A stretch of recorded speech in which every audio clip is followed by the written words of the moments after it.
This is the Greg Bedard Patriots Podcast with Nick Cattles. Hey everybody, welcome into the Greg Bedard Patriots Podcast. I am here solo on Christmas Eve before I go into Felger and Maz, but wanted to get this out to you guys to learn a little bit of something about the Patriots game on Sunday against the Bills. Before we get started, this episode is brought to you by Prize Picks, the largest daily fantasy sports platform in North America. Download the Prize Picks app today and use code CLNS and get $50 instantly when you play $5. That's code CLNS on Prize Picks to get $50 instantly when you play $5. Prize Picks, run your game. Take the guesswork out of buying tickets with Game Time. Download the Game Time app, create an account, and use code CLNS for $20 off your first purchase.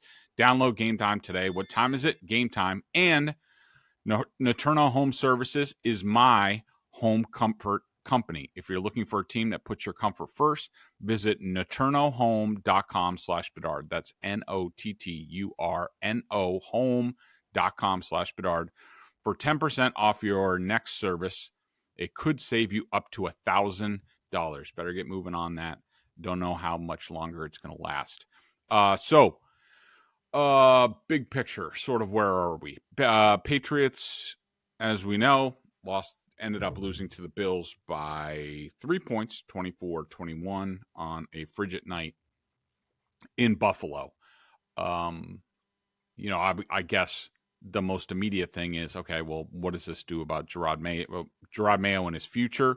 To me, that kind of showing basically solidified, if not guaranteed, that he's back for year two. You can think of that however you want to. I try to remove myself from this. I think everybody knows my thoughts on Mayo. Again, just to reiterate, I think he might make a fine head coach someday. I just think he wasn't ready for this job. And I don't think it's a job that you can grow into. I think you need to be ready for it. I don't think he was ready for this. I don't care if it was ahead of schedule. It wasn't planned this way. It's not his fault. The Crafts put him in this position. And I think, Sunday against Buffalo was good and bad for Jerod, quite frankly. I thought the second half, the first half we saw, they came out aggressive. Offense looked great. Got 2 touchdowns. The defense did enough against Josh Allen. We'll get into that a little bit more in a second. But a lot of what we were asking, or certainly what I was asking of this team, what I wanted to see was be a pain in the ass, especially for teams in the division, which they hadn't done. I mean, I think in their first 2 matchups, first time they saw them, Aaron Rodgers and Tua Tagovailoa, I think the Patriots fell behind a collective 55-3, something like that. So to do this against the Bills was good. This is what you should do. I mean, look at what the Carolina Panthers have been doing for about the last 6-7 weeks. Hasn't always been perfect, of course, but for the most part, they've been a pain in the ass. Bryce Young's looked pretty good. If they're not winning games, they're giving really good teams all they can handle, and that's what you're looking for. You could see them building. Before Sunday, I think that was very much in question about this team, and why I think Jerod Mayo's future was in focus, and I think rightfully so. About Mayo on Sunday, I thought, with a fake punt in the first half, I don't know if you guys would agree with me, but, and I wrote this on BSJ on Sunday. And by the way, I should also mention, I wrote an open letter to Robert and Jonathan on Sunday morning. That's open to everybody. You can go to BSJ and find that. The first half, to me, looked like a head coach and a coaching staff with a sense of urgency, like they were feeling the pressure to perform, show something before, say, midpoint of 2025. The whole talk about Mayo is going to be better in year 2 and all that bullcrap that I didn't like hearing. Nobody cares about next year. Everybody cares about the next game. You have a chance to accomplish something every week in the NFL, especially if you're trying to establish a program and a culture. And I thought that Mayo didn't have any urgency with that. And I think it filtered down to the coaches and it filtered down to the players. You could say that on Sunday, it looked like a group from Alex Van Pelt, DeMarcus Covington, Mayo even, that was coaching for their jobs. And if that was indeed the case, good. About time. Second half, completely different side of the coin for me. To me, I'm just telling you what it looked like. I'm not telling you I heard this from anybody, but to me, it looked like a head coach, if not the entire coaching staff, that looked like they accomplished something in the first half and were kind of just trying to make it look good. And this is not just a criticism of Mayo only, because I'm sure many of you recall, I've said the same thing about Bill towards the end of his tenure. There was a game against the Bills where I ripped the game plan against them. There was a game against the Chiefs last year where it looked like they were just trying to not get blown out. So this isn't Mayo specific. I thought that Mayo in the second half looked like he just wanted to keep it close. And I think that that decision to punt with like 8:38 left was just utterly ridiculous. And proof of that, playing quote unquote game field position against the Bills team that you never forced to go 3 and out the whole day. I thought it was a recipe to lose the game. I thought the decision to onside kick was also colossally stupid. You had all 3 timeouts. You only needed a field goal. Your best bet, and look, I know it's not a high percentage chance with Josh Allen out there and his ability to run in short yardage situations, but if you're trying to win the game there, you're trying to force overtime, you kick the ball off and you sell out on defense and you try to get the ball back maybe around your own 40 or something. Couple plays, you're in field goal range. So I just did not understand that. Also, about Mayo sort of coaching to preserve his job, I thought what we heard out of him in the post-game press conference was an offshoot of that. To me, it looked like somebody got to him, maybe at the ownership level, and basically said, you need to show something on Sunday. We cannot afford to get blown out against the Bills. And also, you need to stop stepping in it in press conferences. Say less, say much less, and don't have to walk something back on Monday. And it looked like Mayo went out there trying to accomplish those goals, and I would say he's successful and, probably assured himself of a second year at least. One thing I wanted to touch on in the wake of the game, I think everybody heard Drake May. He was some of the question, Drake May and Hunter Henry, they were asked about their coaches, about Mayo. May gave some sort of comment about, I think it's BS. First of all, the good portion of his comment, to me, it reinforced that he is loyal and that anyone in a foxhole with him, whether it's his coaches, whether it's his teammates, his receivers, he's going to have their back in that particular season, that particular stretch of games. I think that's a great, and it's great and another good sign for his leadership chops going forward.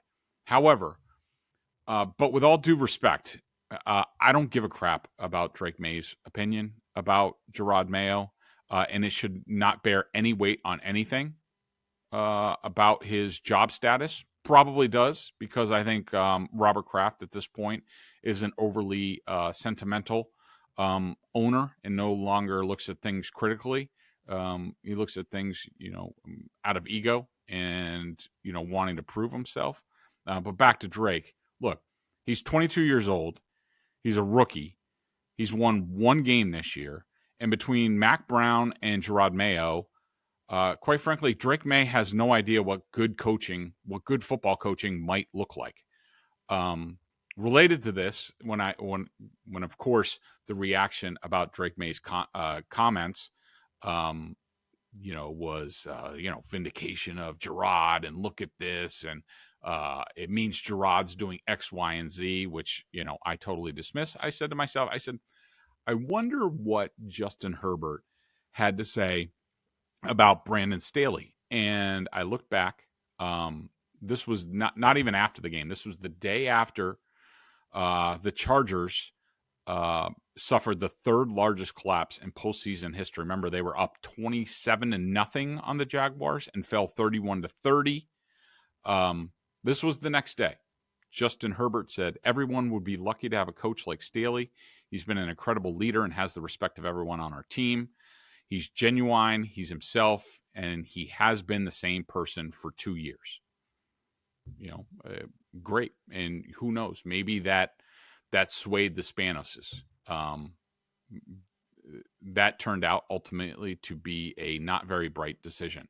Staley was retained after that year, despite all the evidence that he wasn't up to the job. And like Mayo, a defensive head coach, unlike Mayo, he goes forward on every fourth down, but that doesn't really matter here.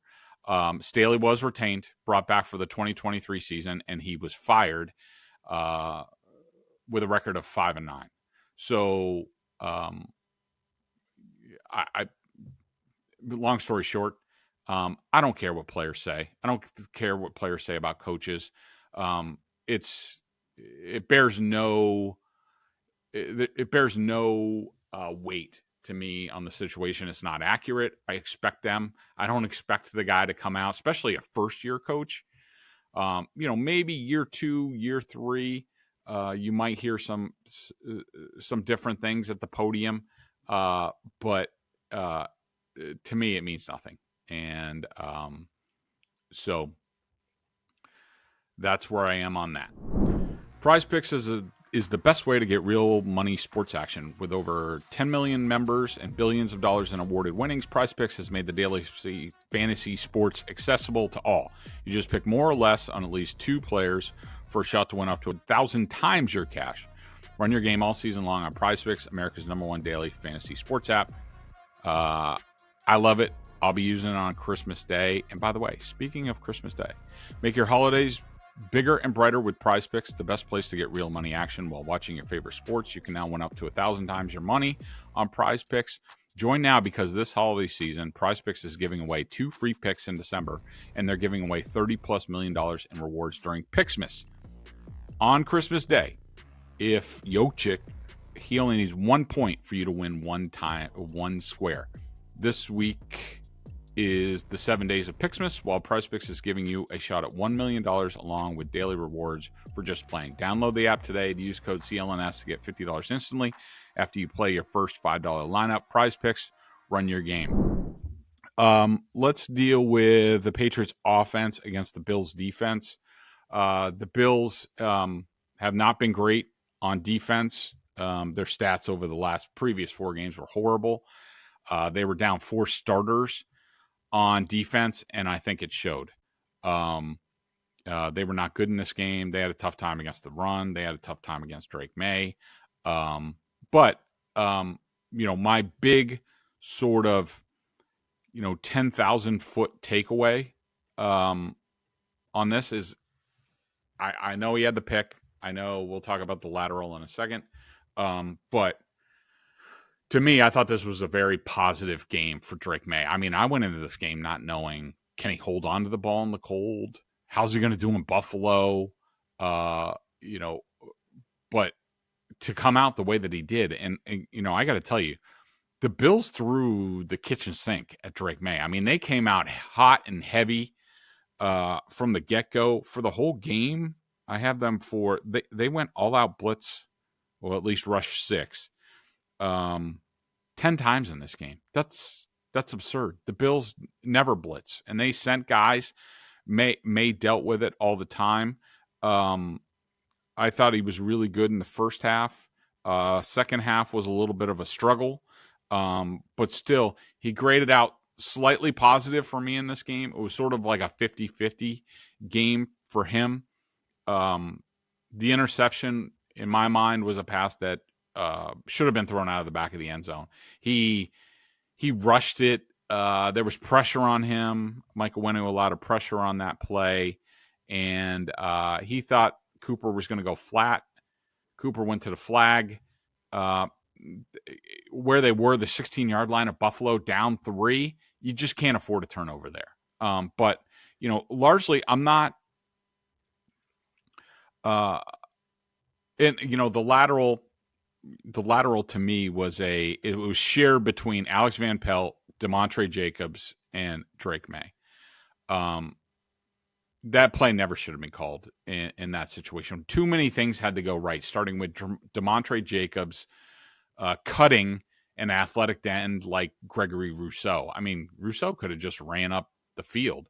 That's like a 50-50 proposition anyways, as far as DeMontre making that, on that, in that field, in that environment, probably went down even less. May and Stevenson have to sync up their drops, so that's not a lateral. Does May sort of need to see Rousseau? It was tough timing. I mean, I'm not going to say that May definitely should have seen him there and not thrown the pass. It's a tough play. But in that situation, you got to look, is the end cut or not? If he's not, rifle the ball out of bounds. That was rough. But, largely I'm still of the mindset where I'm not too bothered by Drake May's turnovers. I just think he's going to learn from it. He's going to learn from both plays, and he's going to be good going forward. But largely for the whole game in that environment, I thought it was a very positive result. Now we know that Drake May can go up there in the toughest of conditions and play well. And in some respects, you might say outplayed Josh Allen. I thought that Alex Van Pelt created a lot of pressure in this game, especially not helping out DeMontre Jacobs like ever in the game. I thought the offensive line was good for the most part.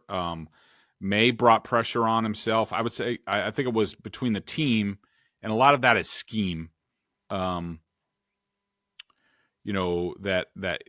they just can't block them, or guys are running free. I mean, that's not the responsibility of anybody. So between the team and Drake May, they accounted for half the pressure in this game. And there was a lot of pressure, but that's just the sort of the way things went. So we will talk about the defense in 1 second. You got to get out to a game. Chargers game is coming up. I think the weather's going to be pretty good. You got to go to Game Time. Game Time Picks filters out all the fluff to show you only incredible deals on great seats, so you don't have to waste time searching through thousands of tickets. I love the all-in pricing. Toggling this feature shows the total up front with no surprise fees at checkout. Seat views. Get a panoramic view from your seat in the app before you buy.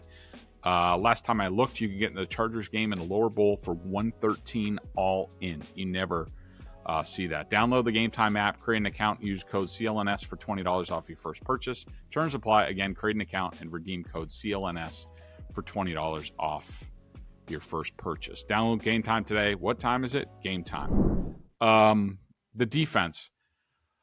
I'm not over the moon about the defensive performance. To me, there were a couple things at play in this game. Look, I'm happy that they had an approach. Which was basically, we're not going to let Josh Allen run all over the place. They spied him a lot. Most of the time, they had good rush integrity. They weren't going to give up the big plays. But, for me, I thought their performance has been overrated by some from what I've heard about it. First of all, the Bills had 3 huge drops in the game. I thought Joe Brady, the offensive coordinator, abandoned the run too much. They could have run all day if they wanted to and never passed. And quite frankly, I thought Josh Allen played terrible. This was not about – the Patriots did play good coverage, and they played a lot of man coverage, and we've talked about that before. They play their best defense when they play man coverage. But I counted what did I have him for? I thought that it was a letdown game for him, maybe not for the Bills as a whole, but considering the schedule, he was also, hurt a little bit. But to me, early on especially, he was looking for the knockout punch with his crappy weapons. He does not have good weapons. He was looking deep way too much. This is something that he had graduated from and why he's become so good, where he just, reads the defense and takes the checkdowns. He did not do that all day. I tabulated Allen for 10 minus plays in this game, plays that were there that he didn't make. Add in the drops. I thought Josh Allen left a lot of plays on the field. Solid job, better approach from DeMarcus Covington. But I did want to point out one thing. By the way, we got another horrible defensive call for DeMarcus Covington at the 14:27 mark of the fourth quarter, with Buffalo up by 3. On 1st and 16, Covington sent a rare blitz, and that's when Khalil Shakir was wide open coming across the field when Jonathan Jones caught up and punched the ball out. That was just a horrible call in that situation. I don't know why you would do that. It's 1st and 16.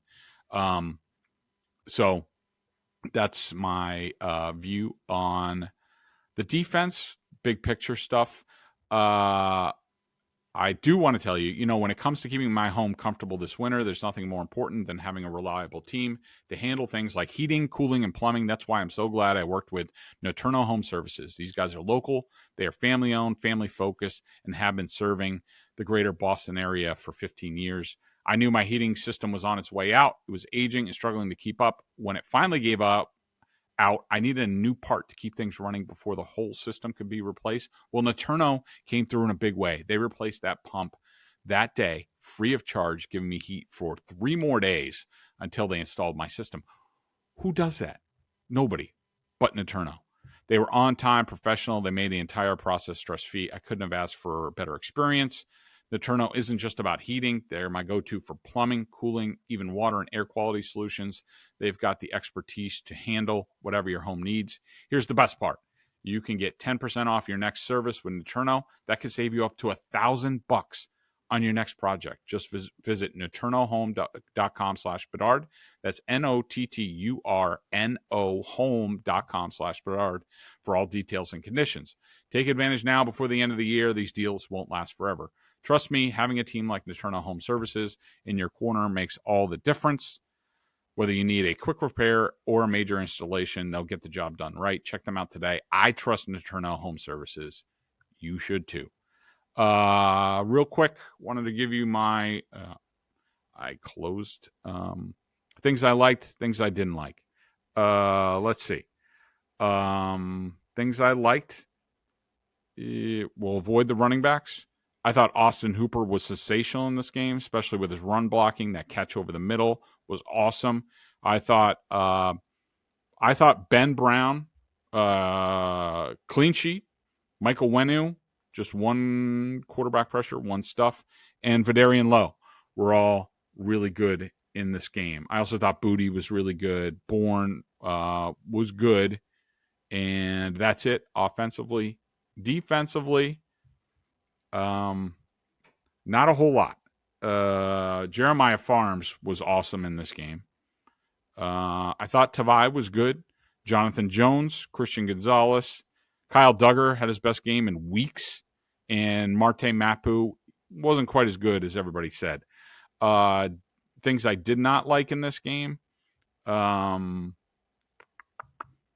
Nobody really among the pass catchers. Layden Robinson was okay. DeMontre Jacobs, not good. Could have used some help there. Defensively, I thought Anthony Jennings was absolutely horrible with missed tackles. The edge. Sion Taki had a big minus. Alex Austin, I think he got benched at one point. Oh, and by the way, I wanted to point out the big touchdown run by the Bills was because Kyle Duggar was not in the right place and was kind of lazy, flowing with the play, and then Marte Mapu took a bad angle and didn't make the play. That should not have happened again, but we've seen this before. Okay, that's going to be it for me. Thanks, everybody. Have a very Merry Christmas, Happy Hanukkah, Happy Holidays, all that stuff, and we will see you later in the week.